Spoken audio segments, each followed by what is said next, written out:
Today we're going to clean our Philips 3200 series espresso machine. The first thing you want to do is make sure that the machine is off.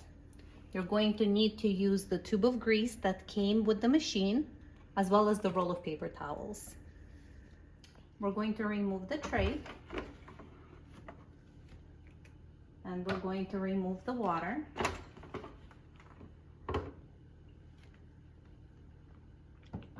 And we're gonna turn the machine this way.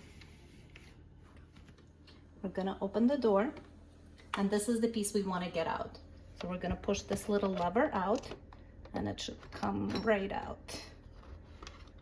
And this is the part that gets all the coffee beans ground around it. So we're gonna take this over to our sink. We're gonna just run this under water, and that should get rid of most of the grinds. All cleaned up. Now it's completely washed, so we're gonna dry it off with a paper towel. Very important that it's completely dry.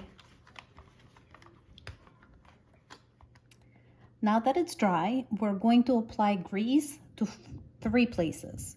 We're going to apply it to this shaft right here, as well as on the bottom right here, and then there are 2 levers right here that we need to apply the grease to.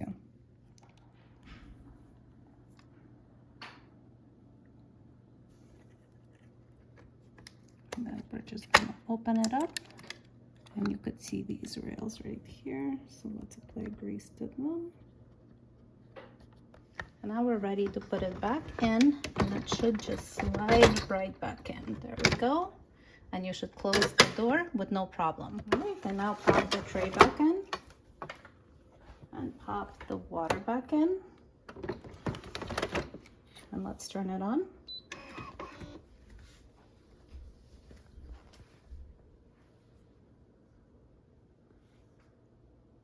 And it's working.